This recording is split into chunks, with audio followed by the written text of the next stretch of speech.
School ছাত্রীকে ধর্ষণের ঘটনায় খাগড়াছড়িতে এখনও উত্তেজনা রয়েছে। পরিস্থিতি নিয়ন্ত্রণে স্থানীয় প্রশাসনের জারি করা ১৪৪ ধারা দ্বিতীয় দিনের মতো চলছে। জেলা জুড়ে প্রতিটি রাস্তায় টহল দিচ্ছে পুলিশ, বিজিবি ও সেনাবাহিনীর সদস্যরা। ফলে নতুন করে কোনো বিক্ষোভের খবর এখনও পাওয়া যায়নি। যানবাহন চলাচলও স্বাভাবিক রয়েছে। জরুরি প্রয়োজন ছাড়া ঘর থেকে বের হচ্ছেন না কেউই। এর আগে শনিবার স্কুল ছাত্রীকে দলবদ্ধভাবে ধর্ষণের ঘটনায় বিক্ষোভ করে যুগ্ম ছাত্র জনতা। মহাসড়কে গাছ ফেলে ও টায়ার জ্বালিয়ে অবরোধ করলে যান চলাচল বন্ধ হয়ে যায়। এ সময় স্থানীয় বাঙালি যুবকদের সাথে ধাওয়া পাল্টা ধাওয়া, ইট পাটকেল নিক্ষেপের ঘটনাও ঘটে। পরিস্থিতি নিয়ন্ত্রণের বাইরে গেলে স্থানীয় প্রশাসন জেলার খাগড়াছড়ি পৌরসভা ও সদর উপজেলায় অনির্দিষ্টকালের জন্য ১৪৪ ধারা জারি করে। স্থানীয় প্রশাসন জানায়, পরিস্থিতি বিবেচনা করে ১৪৪ ধারা প্রত্যাহার করা হবে। বান্ডেল থাকলে প্রতি সেনমানিতে টাকা বাঁচবে। বিকাশ সেনমানি বান্ডেল কিনে জিতুন প্রতি লেনদেনে।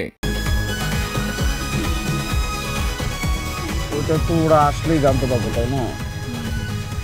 শোনো, টাকা তো চাইছে, ১০,০০০ টাকার শর্ট আছে, বুঝছো? ধন্যবাদ। কত টাকা শর্ট পড়ছে সেটা বল। ১০,০০০ টাকাই শর্ট আছে। আচ্ছা, সেটা মাথা ছুঁয়ে বলো। মাথা কি হবে? কি হলো? চুপ করে আসছো কেন? ভণ্ডামি, টাউটামি, জায়গা পাও না তুমি? তুমি কি জীবনে ভালো হবে না? শোনো, ভন্ড আর টাউট বলবা না, আমার ইগোতে লাগে। তুমি ওইটাই। ঠিক আছে, ভণ্ডামি টাউটামি মানুষ করে, কিন্তু গার্লফ্রেন্ডের সাথেও কোনো কথা?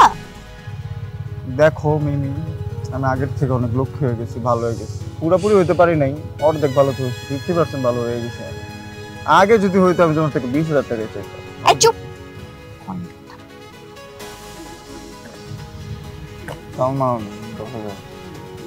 ঠিকভাবে বলো, কত টাকা শর্ট পড়ছে? ৫,০০০ টাকা লাগবে।